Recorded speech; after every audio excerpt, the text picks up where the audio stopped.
I'm recording this from my hotel room in Rome at 3:47 a.m. because I can't sleep. I can't eat. I can barely function after what Jesus showed me 72 hours ago about the final hours before the end of the world. And what I witnessed in those last moments before his return, it didn't just terrify me, it shattered everything I thought I knew about how this world will end. Before I tell you what could be the most important prophetic revelation of our time, I need you to do something. Look around you right now.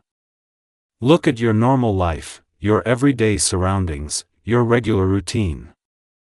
Because after you hear what I'm about to share, you'll never see any of it the same way again. And if this message grips your heart the way it's gripped mine, please subscribe and share this immediately. People need to know what's coming. They need to know what to watch for. They need to know what happens in hour 23. That changes everything. You know, after 4 years of playing Jesus, I thought I understood the end times. We've filmed scenes about his second coming, about the signs and wonders, about the final judgment. I've studied Revelation, Daniel, Matthew 24. I've read every prophecy book, watched every documentary about the last days. But nothing, absolutely nothing, prepared me for what Jesus revealed to me about the actual final 24 hours before the end of the world. 3 days ago here in Rome, it happened. We were in the city to shoot final promotional material for The Chosen at the Vatican. The irony of what unfolded still makes my skin prickle. In the center of centuries of faith tradition, I was about to receive the most radical prophetic vision I've ever known. I was alone in my room at the Hotel Duce, just off the Piazza del Lapo. It was midnight and sleep wouldn't come, trying to finish the series and say goodbye to a role that reshaped my life left me restless. I stood on the balcony, taking in the city, when I sensed that familiar presence. This time though, it felt different. The air thrummed with urgency, an electric charge that made my skin crawl.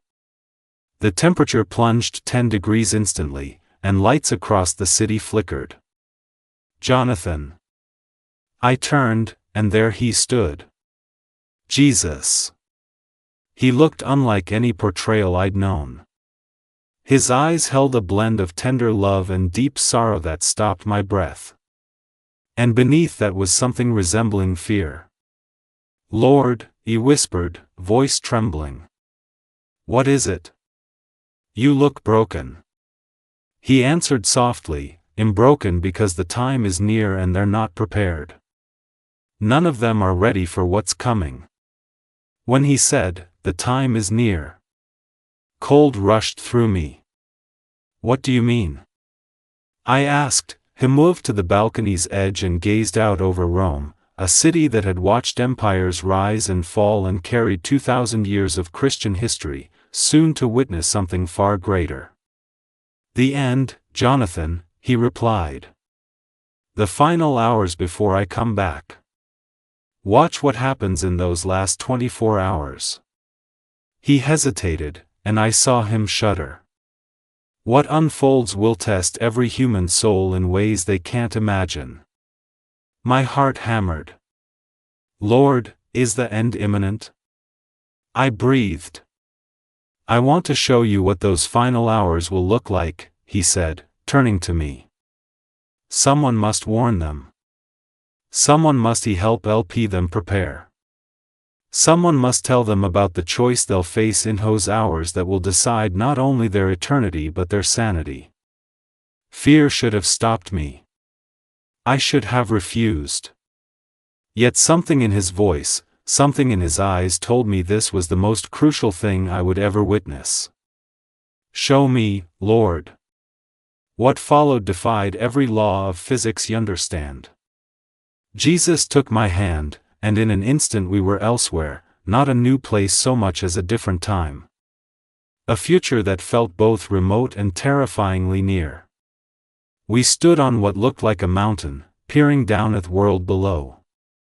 But it wasn't the world I knew. The sky had the wrong hue, a sickly yellow-green that hurt to behold. The air felt viscous and heavy, like breathing through damp cloth. "This is it," Jesus said quietly. "This is the final day, 24 hours before I return to judge and to establish my kingdom." Looking down, what I saw chilled me. Cities burned, but not from bombs or earthquakes. Flames seemed to rise from inside buildings themselves, as if the structures betrayed the people within. "What's happening?" I asked, barely audible. "The final test," Jesus replied. "In the last 24 hours before my return, every person on earth faces a choice that will expose the true state of their heart. What you see is the result of that choice." He pointed toward the blazing cities. "In hour one, it begins as what appears to be a technological miracle. Every screen on earth, phones, computers, televisions, billboards, simultaneously broadcast the same message." "What message?" I pressed. His face darkened. "An offer," he said. "An offer that will appear to solve every human problem, answer every crisis, fulfill every longing, but it carries a cost most won't comprehend until it is irreversible." Below us, the view shifted, and I could peer into homes, offices, and classrooms around this globe. People were anchored to their displays, their faces lit by a glow of wonder and greed that made my stomach turn. "What are they seeing?" I asked. "Perfection," Jesus answered, voice heavy. "Perfect health, perfect wealth, perfect relationships, lasting joy, delivered instantly, guaranteed forever. All they must do is accept the offer." "But what's the catch?" I demanded. He looked at me with endless sorrow. "To claim that perfection, they must surrender something they dismiss as irrelevant, labeled by many as merely social, something the world has taught them is obsolete." "Their soul," I whispered, "not in an overt Gothic way," he said. "Rather, it's presented as the loss of individual consciousness, merging into a collective perfection. It's marketed as evolution, as transcendence, as the inevitable next step in human development. Acceptance is framed as progress and enlightenment."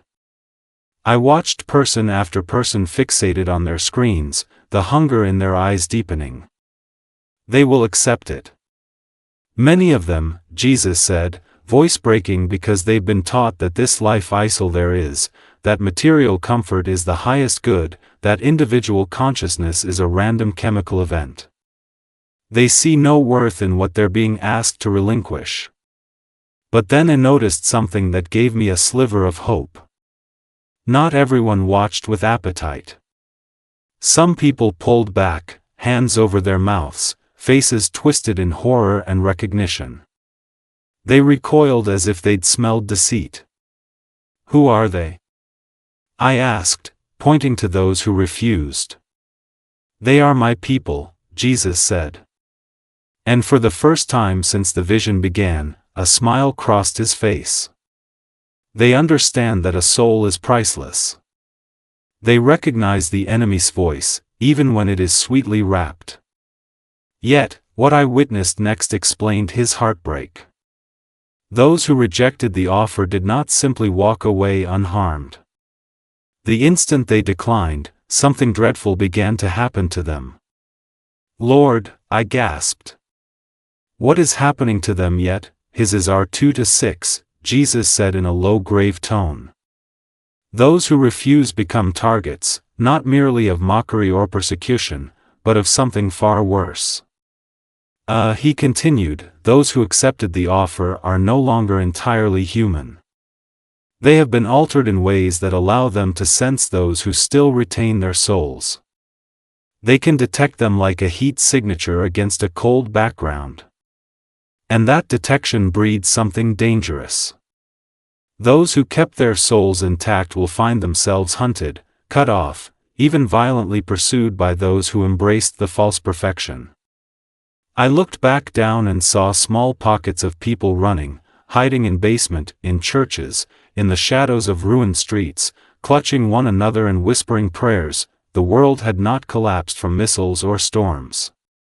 It had been rearranged from within, separated by a choice broadcast across every device, an offer that promised paradise, but demanded the surrender of the self. As Jesus watched, his sorrow deepened. "This is only the beginning," he said. "What follows will test their faith, their courage, and their love for one another in ways no book of prophecy has fully described." Right now, I stood frozen in horror as those who had accepted the offer began to hunt the ones who had refused.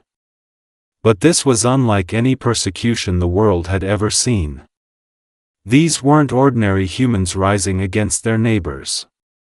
These were creatures who had exchanged their very humanity for power. And they could literally track the presence of a soul the way a bloodhound traces a scent. "They can smell them," Jesus said, answering the thought before I even voiced it. "Those who still carry their souls release a spiritual fragrance that the soulless cannot bear. It drives them into a violent frenzy." I watched, trembling, as families betrayed one another, as lifelong friends became predators, as entire neighborhoods turned into hunting grounds. The world unraveled into a nightmare beyond imagination. Yet, it wasn't chaos without structure. It was systematic, precise, intentional. "This is what terrifies me," Jesus said quietly. And hearing him use that word shook me to my core. Not because he feared their violence. He had already conquered death, but because of what people were choosing to become. I tremble at how many souls will be lost in these final hours. "But Lord," I cried desperately, "surely your people will be rescued, taken before this horror begins. Surely you'll rapture them first." Jesus looked at me with an expression etched into my memory forever. A gaze filled with love, sorrow, and something that felt like regret. "Johnathan," he said softly, "what if it told you that the rapture is not what most people think? What if I told you that my people are meant to remain through these last hours, not as victims, but as witnesses? What if it told you that what unfolds in hour 17 will require their presence on earth?" My mind spun. Everything I had been taught about the end times was unraveling. "What happens in hour 17? I asked, my voice cracking. "That," Jesus said gravely, "is when the real test begins. That is when those who held on to their souls will face a decision far harder than the first offer. That is when they will discover what their faith is truly made of." He motioned toward the nightmare below us. "What you see now, the hunting, the persecution, violence. This is only the preparation. This is just separating wheat from chaff. Hour 17 is when the wheat itself is tested." "Tested how?" I whispered. Jesus paused, silent for what felt like an eternity. When he finally spoke, his voice was low, almost breaking. "They will be offered an escape, a way to save themselves and every person they love. All they must do is deny me. Just once, just aloud, just enough to stop the pain." My stomach twisted. "And if they don't, then they'll watch," Jesus said, tears streaming down his face. "They'll watch their children tortured, their spouses slaughtered, their parents executed, and they will know that one word, one denial could have spared it all." "Lord," I stammered, "that's impossible. No one could endure that." "Some will," he answered firmly, "some will cling to me even at the highest cost. Some will see that temporary agony is nothing compared to eternal separation from love itself. Some will trust that I can restore what death steals." His voice broke and a tear slipped down his cheek. "But others will not. They will deny me to save the ones they love. And in that denial, they will lose their souls as surely as if they had embraced the first offer. The weight of it sank like a stone into my chest. So the final hours aren't just dividing believer from unbeliever, I whispered. They're testing the believers to see who truly believes. Yes, Jesus said, sorrow thick in his tone. Because it is simple to claim faith when faith costs you nothing. It is easy to say you love me when love brings you fellowship, comfort, purpose, but when loving me cost you everything, that is when you find out what is truly in your heart. Then amid the terror, I noticed something strange. Scattered across the darkness were small places that glowed with light. Not metaphorical light, actual radiance, warm golden living light that pushed back against the poisonous green sky. What are those? I asked in awe. Jesus smiled, and it was like sunlight breaking through storm clouds. Those are my remnant. Those are the ones enduring the test, and what you see in those circles of light. That is what makes all of this worth it. I stared, captivated. What's happening there? Miracles, he said simply. Not only healings and provision, though there are many greater miracles. Hearts being remade, enemies becoming family, addicts instantly freed, the proud humbled, the hateful transformed into love, the fearful made bold. The glowing pockets pulsed, spreading outward, drawing people in from the surrounding darkness like moths to flame. This is the harvest, Jesus explained. This is why my people must remain during these final hours. In the blackest night of human history, they will shine as the brightest lights creation has ever seen. And those who would never have listened to the gospel before will now be desperate enough to hear it. So the persecution, the tests, the horror, it'll exists to create this harvest. Jesus shook his head gently. No, it all exists to reveal what was always true. The persecution uncovers who truly loves him. The testing reveals who truly trusts me. The horror unmasks who truly believes I am worth more than this fleeting life. And the harvest proves that even in the darkest hour, love still triumphs. But then the vision shifted again, and my heart clenched. Suddenly, we were staring at hour 23, just 1 hour before his return, and what I saw unfolding in that final hour changed everything. The faithful and the faithless alike faced something beyond comprehension. As the final 60 minutes ticked away, reality itself seemed to fracture. The world twisted in ways that defied all physics, all reason, every natural law. This, Jesus said heavily, his voice thick with an emotion I could not place, is the hour that will test even the elect. Thought is the moment when the enemy reveals his last and greatest deception. It will be so persuasive, so flawless, so apparently divine that even my chosen ones will waver, questioning everything they have ever believed. I saw it happen. The chaos, the violence, the relentless persecution that had marked the past 23 hours. Suddenly, inexplicably, it all stopped. The hunting ended. The bloodshed ceased. Shouts and screams faded into silence. A chilling calm fell over the earth as if the entire world had been muted in a single instant. What's happening? I whispered, barely able to breathe. Watch, Jesus answered, his expression grim. And then it began. Every screen across the globe flickered to life once more. But this time, instead of the initial message that had launched this nightmare, another image filled the airwaves. Another presence appeared. It was Jesus, or so it seemed. The figure looked exactly like him. It moved like him, carried the same tone, radiated the same warmth and authority I had come to know so intimately. Yet standing beside the true Jesus, something inside me recoiled. My soul recognized a deep wrongness. Even while my eyes could barely detect a difference. My beloved children, the figure said, and the voice, "O God, the voice was indistinguishable from the Savior's. I turned instinctively to the real Jesus beside me. Certain for a moment that he had spoken, but he had not. "I have come to end your suffering," the figure continued. "I have come to bring peace to the earth. I have come to establish my kingdom among you." Around the world, I watched people fall to their knees in worship. Not just those who had surrendered in the first wave, but also many who had resisted, men and women who had endured 23 brutal hours of torment and testing. People who had held on in fragile but shining pockets of light. "No," I breathed. Horror spreading through me.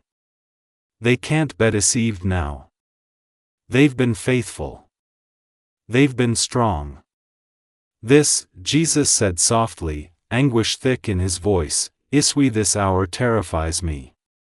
Because this deception isn't crafted for the weak or the careless. It is targeted at my devoted ones. It is fashioned to deceive even the elect." I could only watch as the false Jesus began to perform miracles.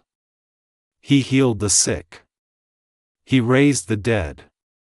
He multiplied food for the starving. But these weren't illusions or cheap tricks. They were real, tangible, supernatural acts with undeniable power. "How?" I asked, my voice trembling. "How can this be?" "Because," Jesus answered, tears running down his cheeks. "The enemy has been given permission to wield my own power against my people. For this 1 hour, Satan may perform real miracles, speak words of truth, extend offers of peace. Everything he does will be authentic, except for one thing." "What?" I asked desperately. "His identity." Jesus said that he can echo my power, repeat my words, mimic my actions, even reflect my image, but he cannot be me. The only way my people will discern the difference is if they know me well enough to recognize what is absent. My stomach turned as more of the faithful bowed before the counterfeit. Even some who had been radiant in light, even some who had survived the fiercest persecution, even some who had triumphed in every earlier trial. "But Lord," I pleaded, "how can they tell if he can do everything you can do? Because love cannot be forged," Jesus replied firmly. "Satan can reproduce power, speech, deeds, and even appearance, but he cannot manifest my love. And those who have walked closely with me, who have lingered in my presence, who have learned the cadence of my voice, they will feel the void." As he spoke, I noticed not everyone was bowing. Scattered across the world, and individuals and small gatherings pulled back from the screens, their faces filled with dawning recognition and horror. "There," Jesus said, pointing, pride glistening through his sorrow. "That is my bride. That is the remnant who knows me so deeply that they sense what is missing, even when all else seems perfect." One woman caught my attention, elderly, fragile, her body scarred by suffering. She had clearly endured the fiercest trials. She stared at the screen as the false Jesus performed wonder after wonder, promising peace and comfort. Tears coursed down her cheeks, and in her weary eyes, I saw the desperate longing for it all to be over. "She wants to believe it's you," he whispered. "Of course she does," Jesus said gently. "She has suffered beyond imagination. She has lost family, friends, her entire world. She aches for relief. Then why isn't she bowing?" I asked. Jesus smiled through his tears. "Because she has spent 40 years in prayer. Because she knows the sound of my voice. Because when she looks at that screen, she does not feel the love she has known in my presence for decades. She sees the miracles. She hears the words. She recognizes the image. But she does not feel me." But then the false Jesus seemed to look directly at her, piercing through the screen. "My daughter," he said, his voice dripping with what sounded like flawless compassion. I know you're afraid. I know you've endured suffering, but I am here now. Your trial is over. Come to me, Andy will give you rest. Her resolve began to falter. I could see exhaustion and pain battling with discernment.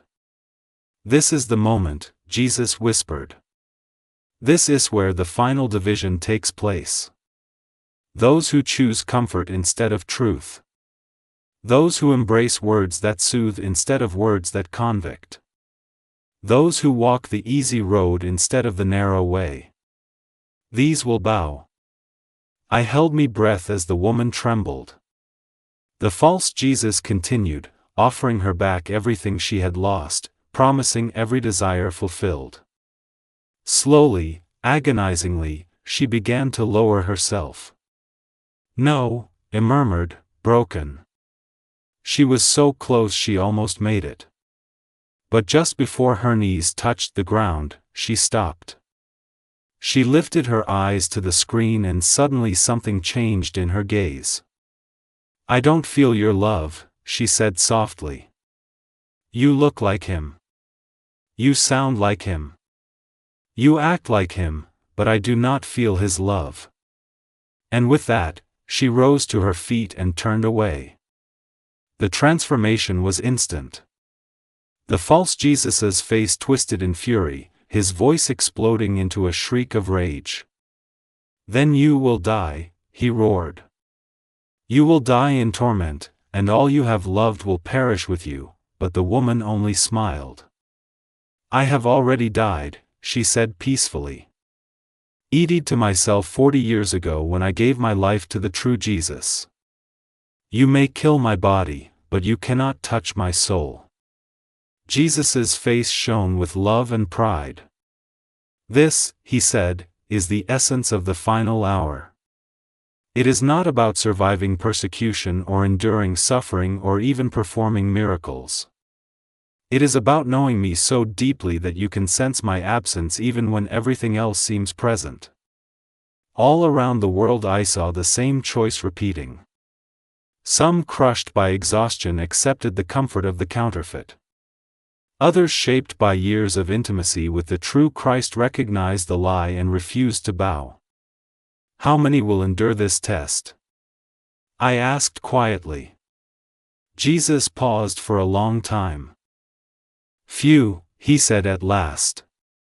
Fewer than my heart longs for, yet more than the enemy desires, and then something extraordinary began to unfold.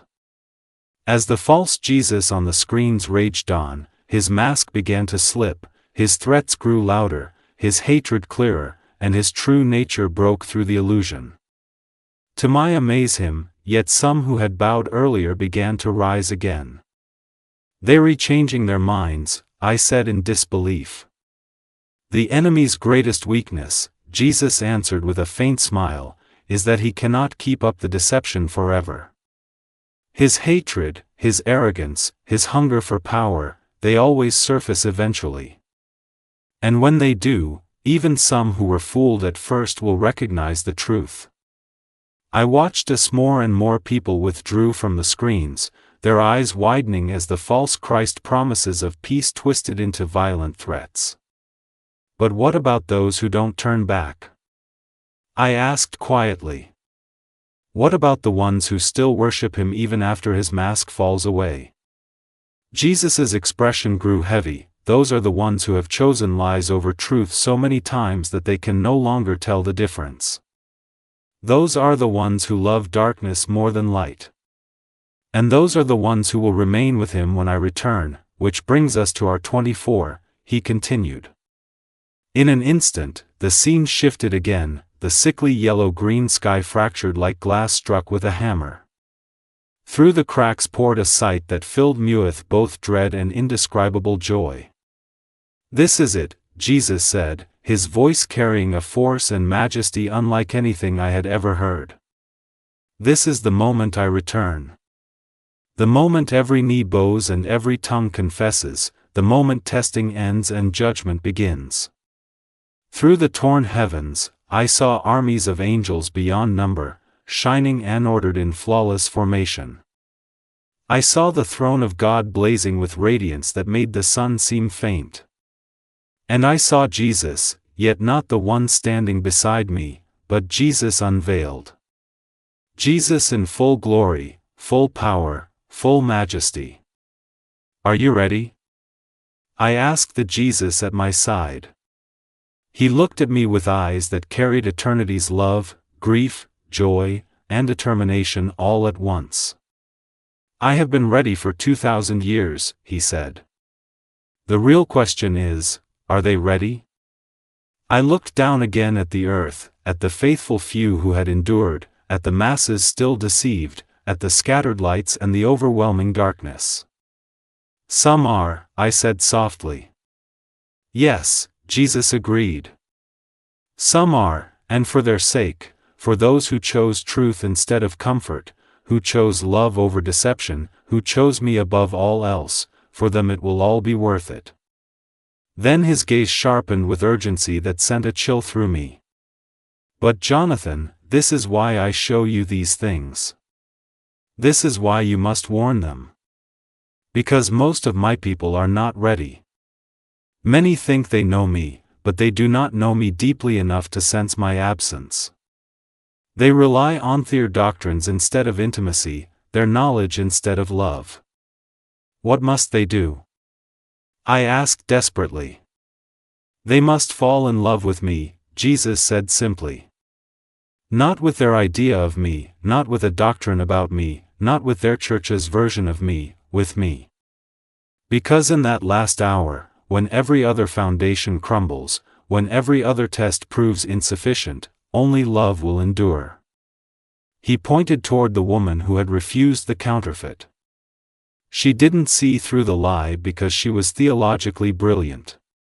She saw through it because she was in love. Decades in me presence gave her such intimacy with me that she felt the absence of true love even when everything else looked perfect. How can people find that kind of closeness? I asked. The same way you grow close to anyone, Jesus explained. Time, attention, honest conversation, vulnerability. You cannot love someone you do not know, and you cannot know someone you do not spend time with. As he spoke to the vision around us began to dissolve, and I found myself back on the hotel balcony in Rome, but the weight of his words pressed against me like fire. Tell them, Johnathan, tell them the end is nearer than they realize. Tell them they are not ready, tell them that in the final hour survival will not rest on knowledge or good works or attendance at church. It will rest on whether they know me well enough to recognize my voice in the midst of darkness. But Lord, I asked, my voice trembling. How do I make them take this seriously? How do I show them the urgency? Jesus fixed me with eyes that carried the burden of eternity. Tell them what happens to those who fail the final test. Tell them what you saw in the eyes of those who embraced the counterfeit. Tell them about the moment when they realized their choice and saw it was too late. And then he showed me, what I saw about the fate of those who failed was so dreadful, so devastating that I finally understood why he had warned me. This vision would terrify me. It would haunt me forever. As the vision Ophi's return unfolded, I saw something that broke my heart in a way I never imagined. Look at their faces, Jesus said softly, pointing to those who had bowed to the false Christ. Look at them as they see me, truly me coming in the clouds. I turned and saw the sky split open fully, and Jesus descended in majesty, his light poured across the entire earth so radiant that every single soul could see him clearly, no matter where they stood. And in that moment of unveiling, I witnessed the most heartbreaking sight of all. The ones who had worshipped the counterfeit suddenly realized their mistake. It was there in their eyes, the instant recognition, the crushing knowledge that they had been deceived, the torment of understanding they had embraced a lie instead of truth, that they had turned away from the real Jesus. And bed before a false one, no, one man screamed, collapsing to his knees. No, I thought it was you. I believed you had returned. I worshipped you, but it was too late. The choice had been made. The final examination had been failed. This is what terrifies me most, Jesus said, his voice breaking. Not their rebellion, not their rage, not even their defiance, but the instant of recognition. The split second when they realize what they have lost, and there is no turning back. I watched millions who had truly believed they were worshiping Jesus discover they had bowed to his adversary. The anguish on their faces, the panic in their voices, the raw horror of that realization, every one of them was unbearable to behold. But Lord, I pleaded, they were deceived. They thought they were choosing you. Does that not count for something? Jesus gazed at me with a sorrow that seemed endless. Johnathan, why were they deceived? He said gently. I thought about it because the counterfeit was flawless, impossibly convincing. No, Jesus interrupted softly. They were deceived because they did not know me deeply enough to detect the lie. They were deceived because they had spent years believing about me without ever knowing me. They had substituted religious motion for real relationship. The weight of that truth hit my chest like a blow. So, belief wasn't sufficient. They had to actually know you. You can believe in someone you've never met. Jesus said, you can worship an image of someone you've never encountered, but you cannot recognize a voice you have never heard. You cannot perceive the absence of love in someone you've never experienced love from. The vision continued, and the contrast became painfully clear between those who passed the final ordeal and those who failed. Those who discerned the counterfeit shone with joy even amid pain. They ran toward the descending Lord with faces lit by love and age or expectation. Those who had been fooled backed away in terror, not because they hated Jesus, but because they realized they had never really known him. I went to church every Sunday, a woman wailed. I read the Bible. I prayed. I served. How could I not recognize you? She cried. Jesus answered with tender sorrow. She did all those things about me, but she never did them with me. She studied me like a subject rather than knowing me like a person. She served out of duty rather than from a place of friendship. In an instant, I was back on the hotel balcony in Rome. The vision had ended, but its weight sat on me like iron. My hands trembled and my thoughts raced. How do I warn them? I whispered. How do I tell people this without filling them with panic? How do I convey the urgency without causing fear? Jesus filled the room with his presence, comforting yet urgent. Tell them the truth, Johnathan, he said plainly. Tell them the end is nearer than they imagine. Tell them that when it comes, survival will not rest on doctrinal facts, moral effort, or church attendance. It will rest on how well they know me personally. How can people develop that kind of intimacy? I asked, desperate for a practical way forward. Jesus smiled like dawn after a long night. The same way you have come to know me these past years. Not by studying scripts about me, but by spending time with me. Not by accumulating facts, but by speaking to me. Not by performing for me, but by being vulnerable with me. He leaned forward, his eyes burning with love and urgency. Tell them to stop trying to impress me and start trying to know me, stop performing and start conversing. Stop collecting dogma and start cultivating relationship. What does that look like in practice? I pressed.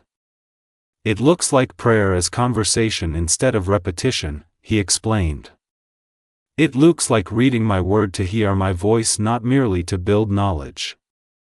It looks like worship rooted in intimacy rather than show. It looks like service born from love rather than obligation that he stood and walked to the window looking out across Rome. Johnathan, in that final hour when the greatest deception the world has seen is unleashed, the only thing that will save my people is love. Real intimacy, experiential love. Not theology, not biblical literacy, not church attendance, love. How much time do we have?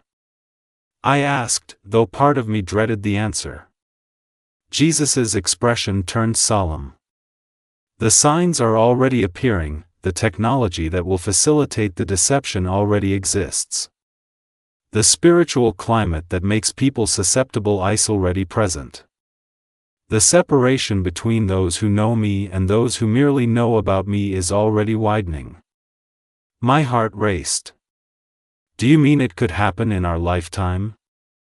He answered carefully, every generation should live as if it could happen in their lifetime, but the convergence of scientific progress and spiritual vulnerability suggests this generation could face these final hours. The responsibility felt crushing. Lord, I'm only an actor. I'm not a prophet or a pastor. Who will believe me? Jesus's eyes were full of love and confidence. For 4 years, you've portrayed me on screen. Millions have encountered my love through your acting. Many have connected with me because of what you have done. That's why I chose you to deliver this message. That he placed his hand on my shoulder and strength flowed into me. The message doesn't depend on your credentials. Truth carries its own authority and will reach those whose hearts are prepared. What if they call me mad? What if they think I'm seeking attention or profit? I asked. Some will, Jesus admitted. But others will hear, and my Spirit will confirm the truth in their hearts. Those are theons you must reach. He knelt and took my hands. Johnathan, understand this, those who pass the final test are not always the ones you'd expect. What do you mean? I said, puzzled. Some are sitting in churches now, hungry for more than ritual. Some have never been inside a sanctuary, but are relentlessly pursuing truth. Some pastors are tired of preaching while starving for encounter. Some skeptics will discover that what they rejected was not me but a counterfeit. Hope pierced me. So this message isn't only for Christians. No, Jesus said firmly. It is for anyone who wants reality. In the final hours, denominational labels won't save anyone, church roles won't matter. Religious heritage won't matter. The only thing that will matter is whether someone knows my voice intimately enough to recognize it when deception comes. He rose and began to fade. Tell them, Johnathan. Tell them the final hours are coming and they must prepare. Not by stockpiling food or hiding in bunkers, not by memorizing charts, but by falling in love with me. How do I help them? I asked. Teach them to pray like friends talk, honest and simple. Teach them to read my word, like love letters, not textbooks. Teach them to worship as an encounter, not a performance. Teach them that service should flow from affection rather than obligation. As Jesus withdrew, his final words seared into my spirit. Tell them in the final hour when every other defense collapses, love will be the only refuge, but only if it is real. Tell them to move beyond knowing about me and to insist on knowing me. Their eternal destiny may depend on it. He paused, and I felt the urgency press into me like a weight. Begin where you are, he said. Speak plainly. Share what you have seen. Not to terrify without purpose, but to wake a sleeping world. Invite people into a simple daily rhythm toward my presence. A brief candid conversation in the morning, a single passage read as if I wrote it to you. A moment of honest worship that is not performance but encounter. I trembled at the enormity of his call, doubting I could bear it. Yet as he squeezed my hands, he strengthened me. You are not alone, he reassured. I will give you words and courage, plant the seed, model it by life, and trust me for the harvest. Tell them to choose intimacy over image, presence over performance, and remind them that small daily acts of love toward me will prepare a heart to hear me when deception arrives. Act now, teach others, model intimacy, and live as if today matters urgently. And then he vanished, leaving me alone in my hotel room with the most urgent message I've ever been given. That was 3 days ago, and I haven't been able to focus on anything else since. Every person I pass, every face I know, I ask myself, do they know Jesus deeply enough to hear his voice in the dark? Are they prepared for the final test? Do they understand what is coming? That's why I am recording this at 3:47 a.m. in a hotel room in Rome. Because if what Jesus showed me is true, and I believe with every fiber of my being that it is, people need to know. They need to get ready. They need to move from merely knowing about Jesus to actually knowing him. If you have been a Christian for years, I want to ask you a hard question. Do you know Jesus intimately enough to recognize his voice in the darkness?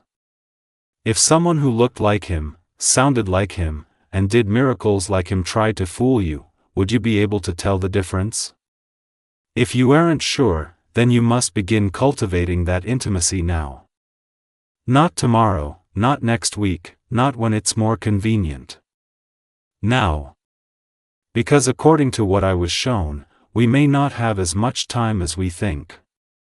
If you're rewatching this and you aren't a Christian, or you've been hurt by Christians, or you've rejected what you've been taught about Christianity, hear me clearly. The Jesus I encountered is nothing like the cold religious caricature many have been sold. He is not after your performance or your image of perfection. He wants your heart. He wants relationship. He wants to know you. And he wants you to know him. If what I've shared scares you, that's not a bad reaction. Fear can be a wake-up call. Don't let it paralyze you. Let it move you. Let it push you to seek the kind of deep, personal relationship with Jesus that will prepare you for whatever comes. Here's what I want you to do right now. Pray, but not the rehearsed lines you might be used to.